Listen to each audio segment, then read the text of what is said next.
happy to have you here today, Professor Rafat Wazna and as a panel, and Dr. Anas Al-Muhammad as well, and even Dr. Ilyas. We are gathering today to hear to Mr. Rahman Zidan for his dissertation, inshallah, related for Master Degree. Title of the study title in the title of Computer Games on Autonomous Language Learning. So before we start, I would like us to announce something. It is really special dissertation discussion or viva. Today we have Medina who will be joining us after, I don't know, later on, but I don't know when. Even Dr. Turki and some other colleagues as well will be joining us soon. So, inshallah, we'll start then with the exam examiner, Dr. Rafat, and then we'll move on to Dr. Anas Al-Muhammad to see what they have got to highlight regarding inshallah the decision. First of all, I think we need to start with your presentation, and then we'll move on to that second, inshallah. Bismillahirrahmanirrahim. First off, in the name of Allah, the most merciful, the most gracious, we kick off this viva.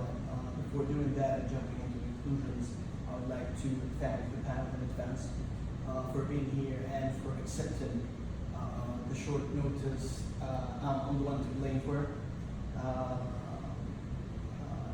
Absolutely, I will start with the verse في سورة الذاريات الآية 21. يقول الله تعالى بالله من الشيطان الرجيم وفي أنفسكم أفلا تبصرون. Okay, this is one major pillar and fundamental to stand and to lean on, actually, while writing my thesis. Okay, it was actually a reflective thesis. It talks about me, and the word I is narcissistically existent, and it was intentional.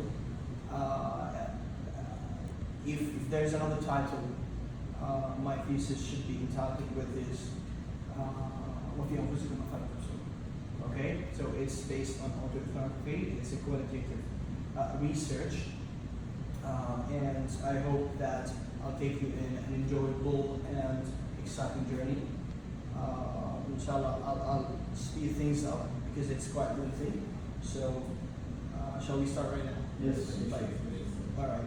So, I'd always like my thesis and my viva to be justifiable. Okay, I'm that person who tries to find answers for every why, for, and therefore. Okay.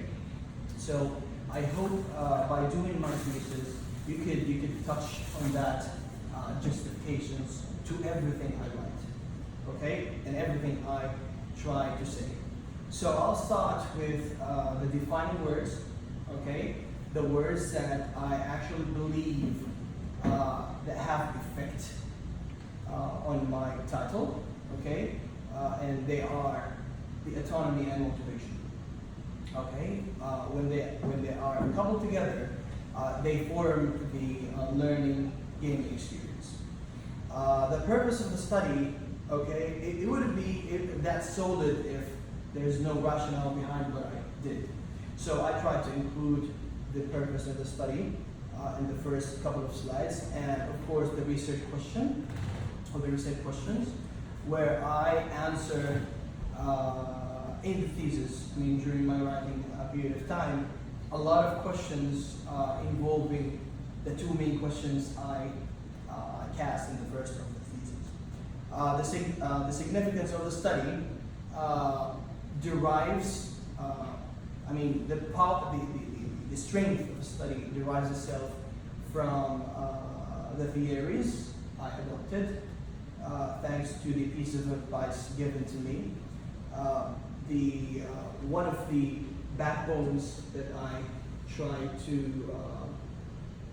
emphasize in my thesis is the review of related literature. I don't believe that if there's no enough solid literature, my thesis would be that strong or solid enough. Jumping to the methodology, The methodology, as I told you, is qualitative. I mean, the research type is qualitative, and it adapts the interpretive paradigm, okay, which tries to find a meaning. I mean, a multitude of meanings, okay, not to stick to one truth, one and only truth, like in positivism, okay, which my topic necessitates, okay. Because there's no one real fact, okay, behind playing video games and learning simultaneously. A lot of interpretations would go into that shit. So the data collection, we will be looking at that eventually, and then the research method to the theoretical framework alignment, and then we will try to conclude this by mentioning the limitations and the recommendations. So I would start by the most important term that I see important in the educational processes, and mine also reflects that. If there's no motivation, there wouldn't be an autonomous learner. There wouldn't be Abdurrahman Zaidan. Okay, so the motivation is pushed by a lot of factors. One of the essential factors is gaming. Okay, and that would be absolutely mirrored in the theoretical framework section and in my recounting of them. All right. So the first definition, or the key word definition that I try always to shed light on, is motivation, which is defined by Harris and Alka, 1986. Motivation, as they see them, is defined as the skill and will to learn. This type of definition actually has in its essence language learning autonomy as well, not only motivation, because the skill, okay, is reflecting autonomy, and the will is about motivation. So we need to couple both of them in order to learn. Snow and Farr, 1983, look at motivation as a purposeful striving. Motivation also refers to the choices people make as to what experiences or goals they will approach or avoid, and the degree of effort they will exert in the respect. So by this definition, we come to the conclusion that the motivation and autonomy as well is the responsibility of the learner, rather than receiving them or getting them implanted by other factors from the outside world. Okay, and that would be elaborated on later slides. Now that we understand the word motivation, let's divide that word into two categories, or two types of motivation. The rationale behind this is to let you in the loop. I mean, to keep you in the loop, to let you know exactly what type of motivation have impacted me positively the most. Okay? And it was obviously intrinsic motivation. Okay? Not neglecting the fact that I was extrinsically motivated, okay? But that in just a lesser or lighter scale. Alright? So people who are intrinsically motivated in doing an activity are doing it for its own sake, rather than because of external pressure or promise of a reward for doing it. Extrinsic motivation, on the other hand, refers to learning situations where the reason for doing a task is something other than interest in the task. Desai and Ryan, 1985.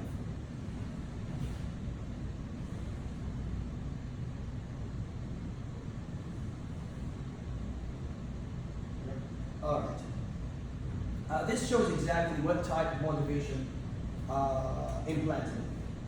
It was mainly intrinsic, as I told you. So intrinsic motivation leads to more effective learning, and that transpires in my case actually, okay, based on the evidence that I provided throughout the thesis, whether it's like from the certificate excellence, excellent certificates, and the IELTS scores and the TOEFL scores and the progression tests I included in the test, in the thesis.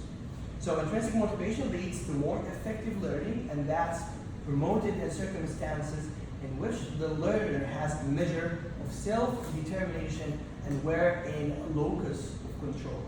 So, as you noted, Dr. Aziz and Dr. Rafat, reading the thesis, even the style of writing of my thesis is affected, okay, by my own being decisions. That's one. The second thing is, it shows clearly that I'm in the locus of control. That I control the learning process rather than anybody else. Okay? And this is what... Almost. So, motivation should be complemented by other terminologies, some of which is the autonomy as well. Okay? Actually, motivation leads to language learning autonomy. Okay? And most of my motivation was in a form of parental support, not to neglect the fact that gaming has the most impactful way that created an autonomous learner. Okay? So according to Hollick, 1981, autonomy is the ability to take charge of one's own learning. This is what I have been always saying, that since I'm in a locus of control, I try to use that drive of motivation to be working on my own, taking proper decisions in order to reach a satisfactory ground, okay, that makes me feel that I am proud as a learner that I do. Okay? And this is thanks to the motivation and, of course, the language learning autonomy. Also, autonomy is a situation in which the learner is totally responsible for all decisions concerned with his or her learning and implementation of those decisions. Dickinson, 1994.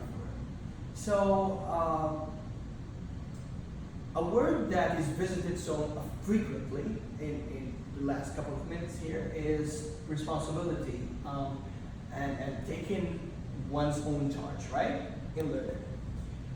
So this is one of the essential beliefs, okay, to be shared with you guys.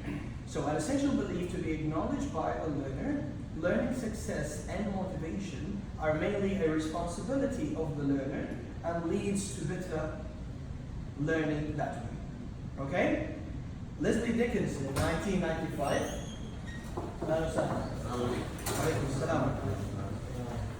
Leslie Dickinson, 1995, believes that the substantial evidence from cognitive motivational studies that learning success and enhanced motivation is conditional on learners.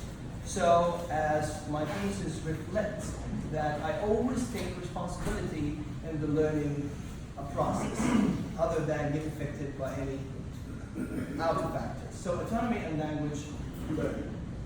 I always like to couple both of them and try to merge them together.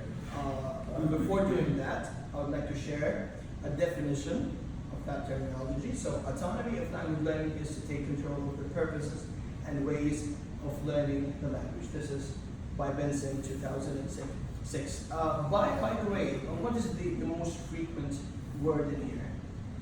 Okay, I would say that taking responsibility of our own learning, okay, through motivation and language learning autonomy, and this is thanks to gaming at the end of the day. So, as I said before we started, okay, I need the thesis to be defended well and justifiable. So that wouldn't be happening without, giving you a substantial purpose of a study that you could firmly believe in. So one part of autoethnography and qualitative research, okay, it's not to reach one fact. So this is one of the reasons I try to adopt throughout this thesis, is that I'm not trying to convince everybody that my thesis goes around numbers or measurements, okay? It's all about a multitude of different interpretations, okay, that might go into that ship. So my thesis acts, or the research I have written, acts as a beacon, okay, for further research, okay?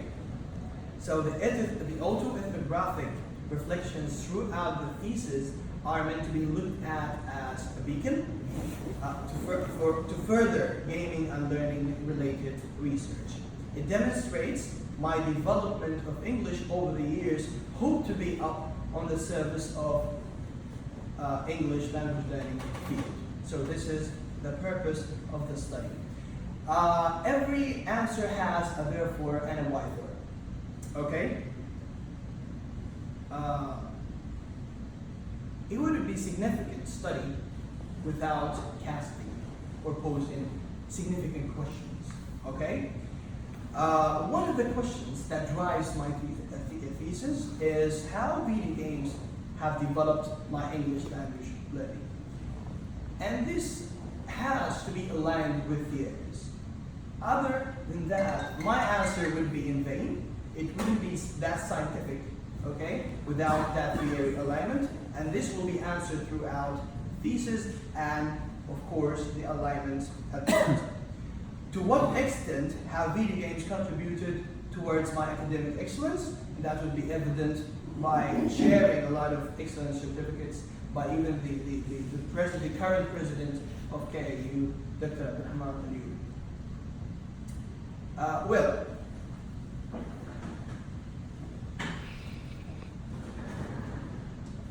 who is the target? To what or to who is this tiered for? It is actually targeting the youth, okay? As an addict, as a gamer that was nurtured playing video games, okay? I thought that we have to find a strategy to implement inside our classrooms, or even to learn autonomously outside of class. Who are the people, okay, that actually populate those areas, like schools and universities? The youth. And I have come across one statement that this century is the century of gaming. So youth, gaming, language learning, autonomy, and motivation. Okay? This is where the significance hits, or strikes hard. Alright? So the rapid growth in the world of education universally meets a dearth of research in some areas of language teaching. By research is hoped to craft better English language strategies which composed of quality content and enjoyable new incorporation of video and computer games alongside. So aimed for youth. Youth densely populate the world, and the desired design of video gaming plus learning, plus language learning targets the portion of the populace more than any other learners. Prospective findings, my findings, can alter old learning habits to go beyond classroom limitations. And this is one of the aims that I planned my thesis upon. This study attempts to take learning outside of classes to a more enjoyable and fun environment where video games are accessible anywhere to anyone at any time. Okay, and this is the beauty of learning through entertainment. It's always accessible and available to anyone, okay? In comparison to schooling in general. So one of the essentials or the backbones that I revisited so many times, thanks to Dr. Tariq's supervision, was the review of literature. Dr. Hussein Salahi has a hand in this too. He told me once, and he was emphasizing that one of the most important parts in the thesis is the review of literature. So I tried to cement this type of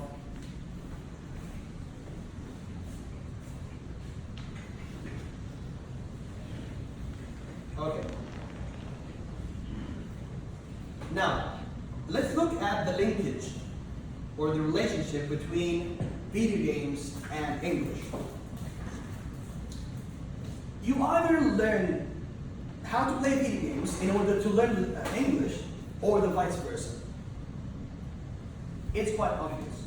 Okay? So one of the motives, okay, that drove my learning process is how to understand the video game. It was a strategy. Okay? It was one weapon, my weaponry, that I have to use in the language learning war. Alright? So this is the linkage or the relationship between both of them. So English represents a key tool of how each gamer utilizes it to pursue his satisfaction during his time interacting with the virtual world. The necessity to know English also expands our daily interactions in different fields, especially education. The fact that English is needed in our daily lives can be linked with activities done by youth. What kind of activities done youth? It's gaming. Okay? And we should, take advantage of the term more academically. Not to mention that it is that English is daminating in the field of gaming. So this is evident in the literature as well. So the ubiquity of English in the daily lives of non-English native speakers around the world is a well-established fact. Its impact on present-day societies is unprecedented and has been explained by the extent of its geographical diffusion, the huge cultural diversity of its speakers, and the central role it plays internationally in domains such as technology. By now, we should acknowledge the fact that learning, okay, is linked directly with gaming. Okay? Especially in my case. That I was used to learn English in order to be satisfied during gameplay and to understand every line that is being used in cutscenes and photos and things of that nature. Alright? Let's jump into what concerns us the most as teachers here. The word gamification. Okay? Now. I'm sorry, but it seems that you are on slide 14, right? Mm-hmm. Yeah. 17. Yeah. I'll try to make it fast. I'll try. But with this piece, I don't think you Absolutely. You can finish even. Absolutely. This is one of, the presentation aims, I need everything to be justified, you see? And to, That's fine. that is why I actually prepared the presentation. It's okay, I'll try to speed things up, yes, okay. Okay? So, gamification, okay, and English. What is gamification? It's one of the keywords used in my thesis. Gamification is learning through games inside school programs or school premises. Alright? So, meaning that digital games can be used inside classrooms as a strategy to facilitate learning. I included a lot of case studies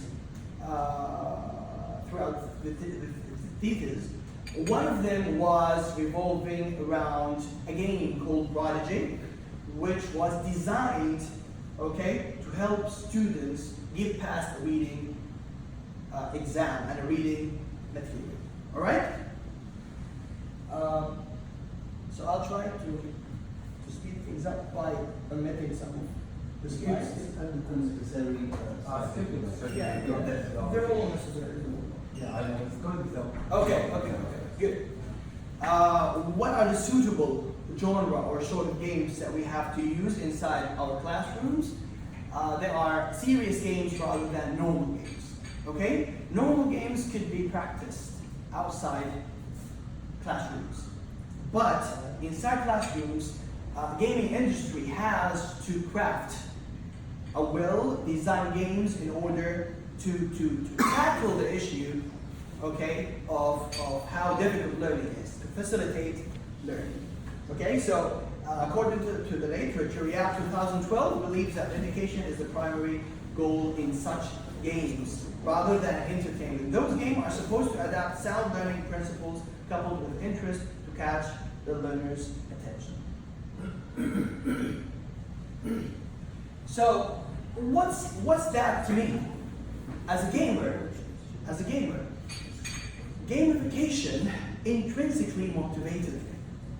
And we shared something from the literature that the actual type of motivation that pays off, okay, with young learners is intrinsic motivation rather than a motivation that emanates from the outside world, okay? And the case studies shared and stated inside the thesis shows exactly how gamification works out, okay? So as you can see, this is one of the in-game environment screenshots, all right, that actually deals with the type of difficulty students encounter, okay? And how is it tackled by using such well-designed games, all right? So this is one sample of the in-game texts, and what is adjacent is another sample using a question and multiple choice answers. And what is the most important thing is how the feedback, okay, would be offered to the students. This game is actually smartly designed to have an instant feedback feature, okay, to give corrective advice rather than to encourage students to do the exercise to get some scores. So there's no pressure at all, and this is one essential part in the intrinsic motivation portion. That it doesn't have to put or exert a pressure on the student. This transpires really well in the gamification. Autonomy and language learning through L2.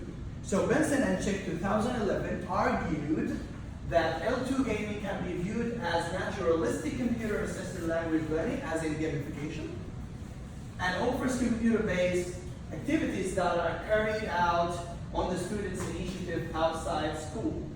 All right? And mainly for the purpose of pursuing some interest through a foreign language. This transpires exactly on my experience with L2. In the beginning, I started to play games in L2 for my own purpose of entertainment, right? Natural learning happens along the way. Eventually, other language learning purposes like ESP, as I mentioned in the thesis, that I started to assemble gaming machines, all right? So a lot of technical jargons were in the field of computers, okay?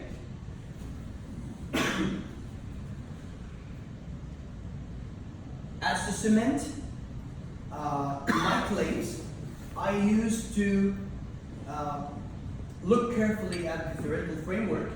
One of them was Benson's theoretical framework that deals with language learning autonomy. All right? So I'll talk briefly about it, and then I will talk in details in the theoretical framework section. If you go to the framework, it will be... Okay. Yeah. Go ahead. Oh, Because, sure.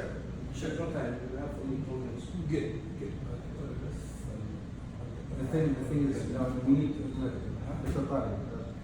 The only thing that we need to speed up a little bit. But we asked for he to help us for now.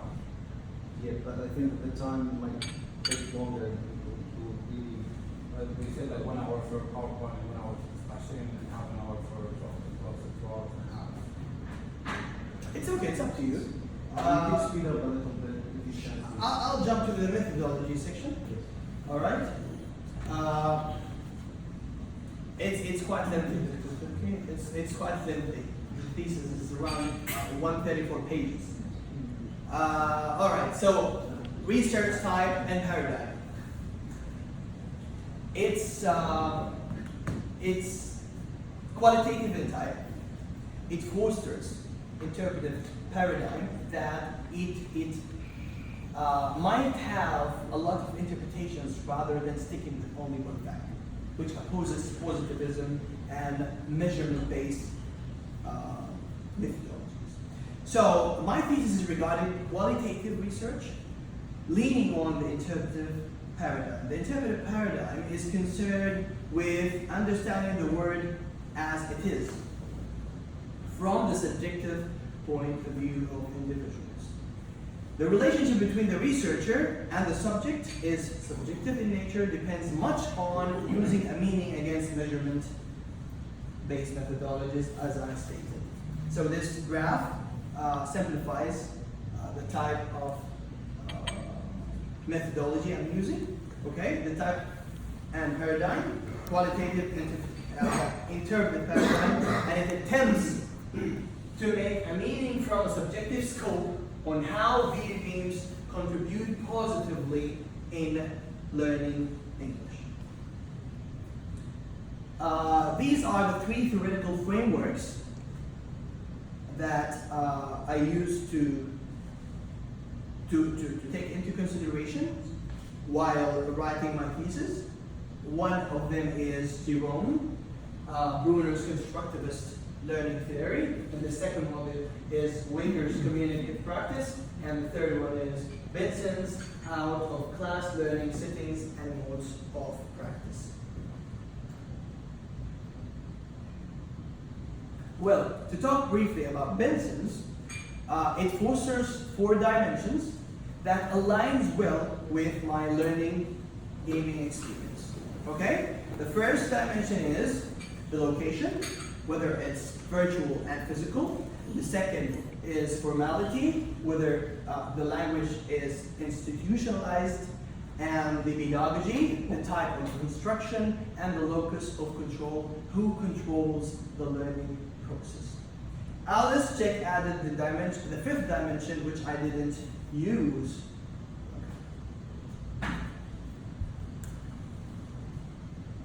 Throughout the thesis. To break down the concept of Jerome Bruner's constructivist learning theory, it revolves around the construction of knowledge is over previous one.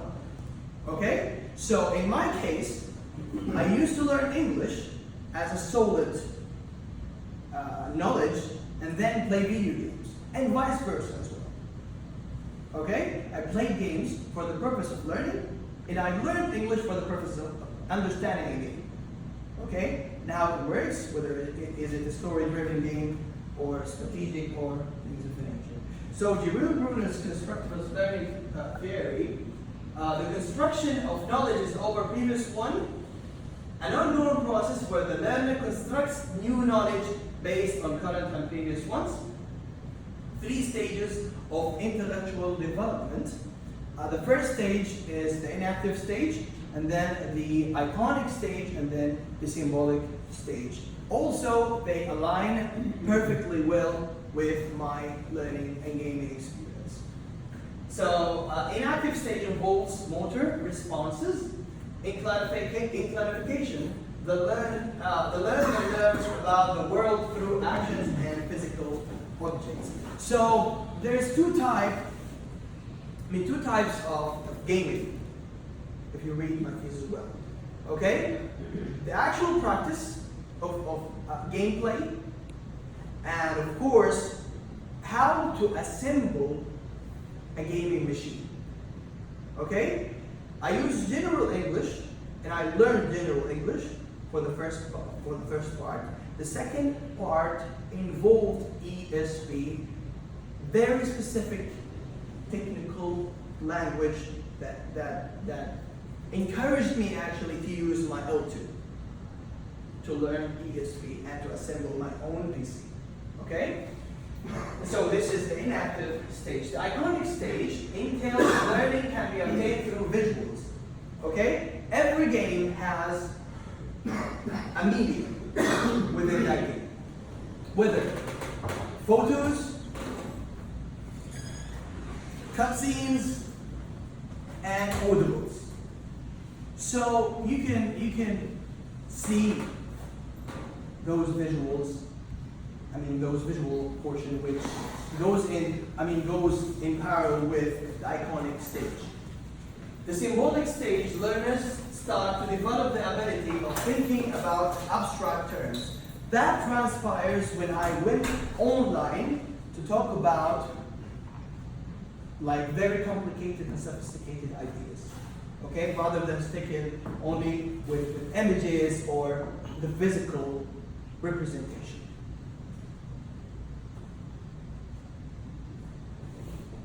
Okay, the process of learning relies on three pillars: the learner, the teacher, and the curriculum. This is one part of the G.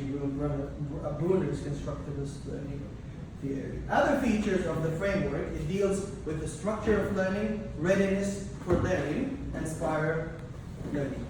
The second theoretical framework is Winger's community of practice. It is characterized by using three features: the practice, the community, and the domain. The practice in my case, okay, was playing and learning through video games. All right. The community are the people who I'm in contact with.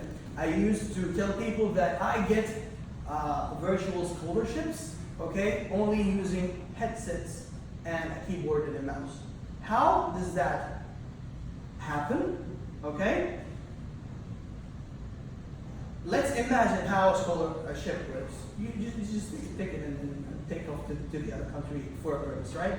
So I use the headsets, traveling from my own gaming room to the United States of America, to Britain, and different countries, just using the channel of gaming.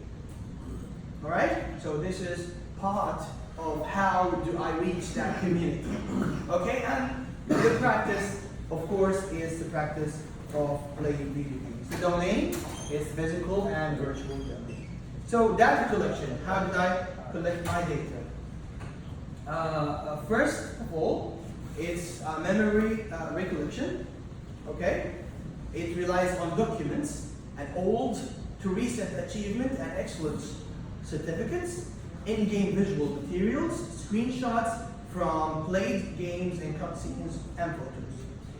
Gaming, personal computer software and hardware, of course, has a role in my recording sessions.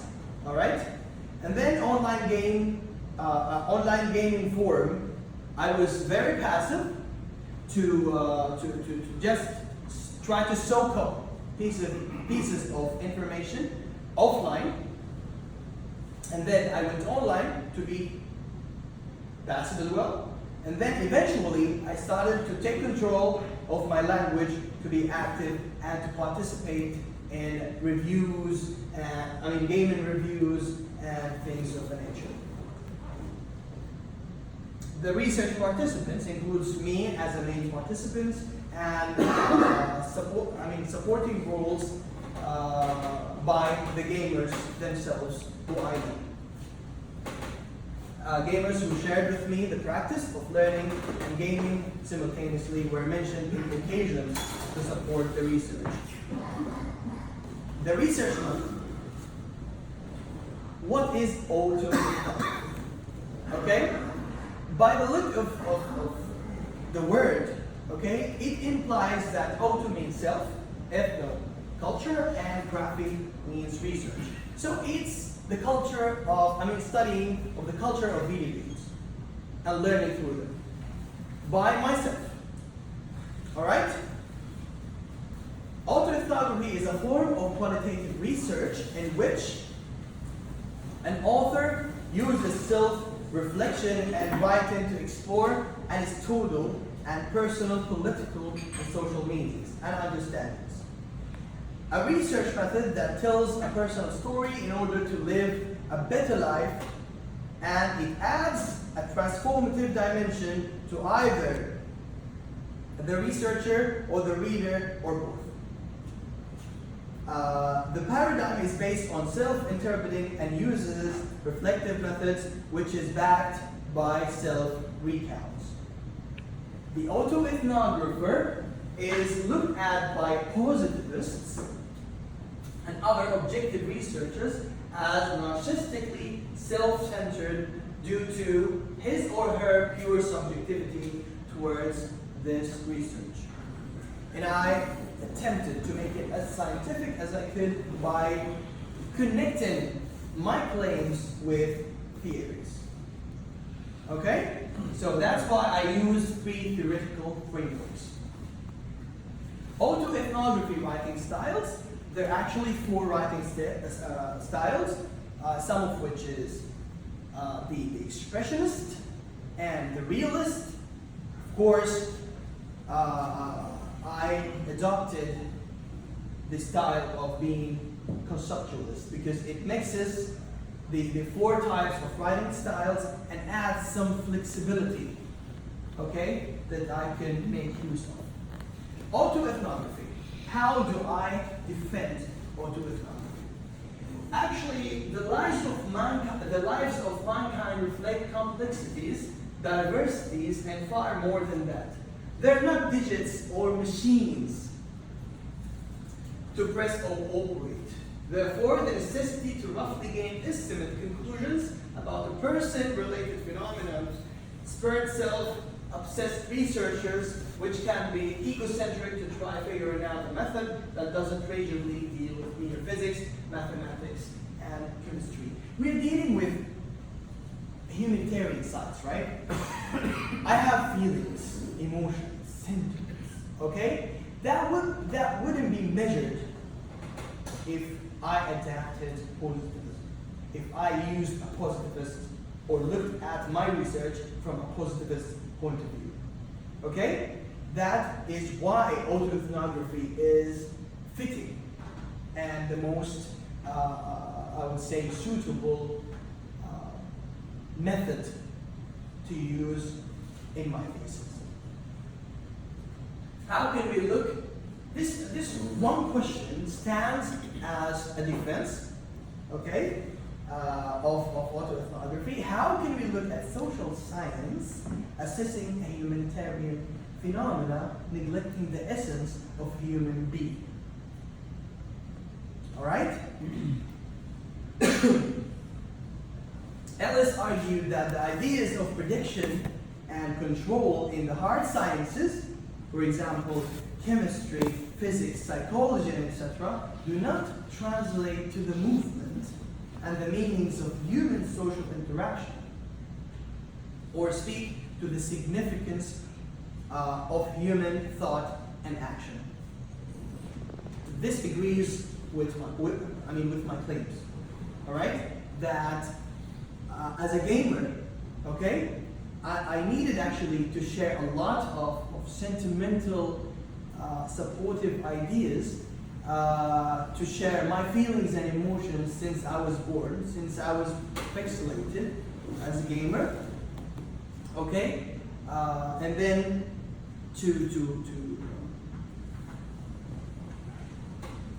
to formulate, okay, a learning gamer, okay.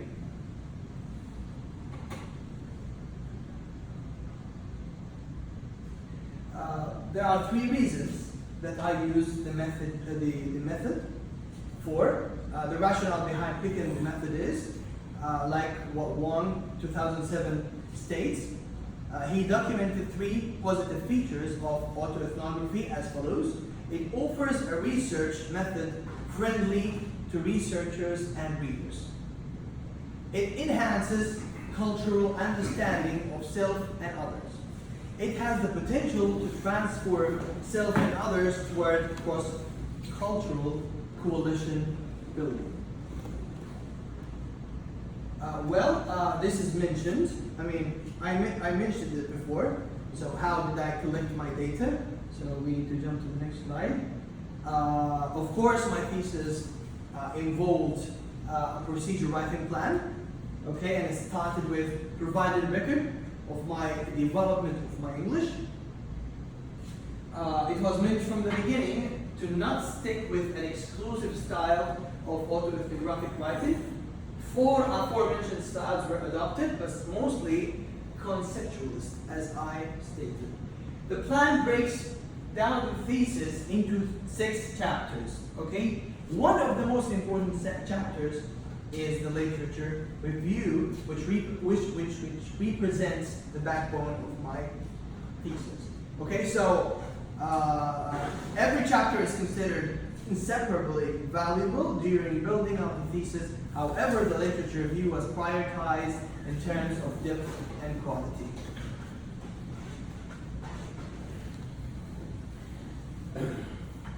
Moving on, other writing plan agendas involve providing evidence of my language development, and it was also intended to view the actual impact of video games on my English. Also, I provided school records and other documents and played video games, media, etc. Also sharing threads and personal participations on gaming websites and forums to back up my memory recollection. So this part is too long, okay? I'll try my best to make it short for you. So it represents actually the crux of my experience, but I'll move on quickly. I'll give you a brief history of my learning language. Because when you're coming to the end of the first hour of the presentation, this is one thing. As Dr. Khalid was mentioning that I discussed with Dr. Rafa, that your presentation will last for about an hour. So we see you're coming to the end of that hour. If you can kindly move on as soon as possible. All right. All right. Sorry about that. I mean, It's unusual. okay, but I prepared. It's unusual to have a long presentation at a Viva. It's usually, as we experienced before, either both or here, you have about 20 minutes, max 30 minutes. But anyways, we'll continue. We'll give you just 3 minutes. Well, that was unfortunate because I designed Yeah, I my. know. The justification that needs to be delivered to that time is further discussion on the questions and then anyways, you should. I think you should move the alignment. Theoretical alignment. If you don't mind. Thank you. Yeah, go. Apologies about that, but that's really. Absolutely. Yeah, time is running out. I It's don't want to leave the audience.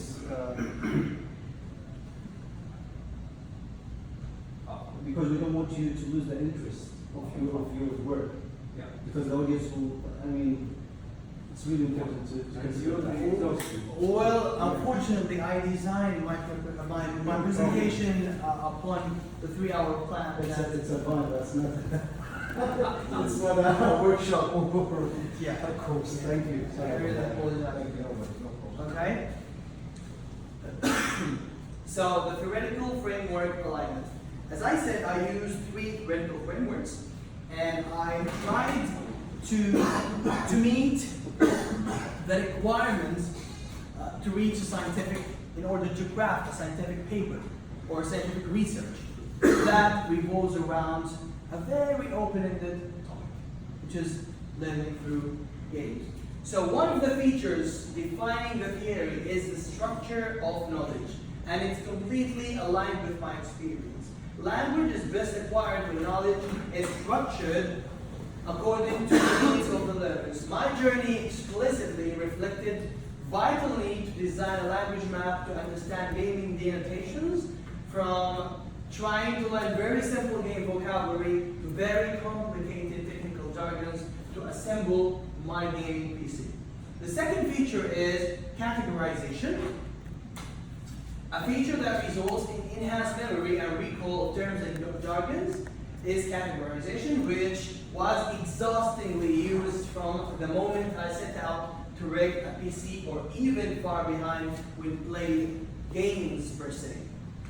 For example, PC parts or composite that need categorization in my cognitive map, like the word heatsink, okay, on the motherboard for instance, has relation with ventilation categorization and the heat management. Having it categorized render it not easy to forget.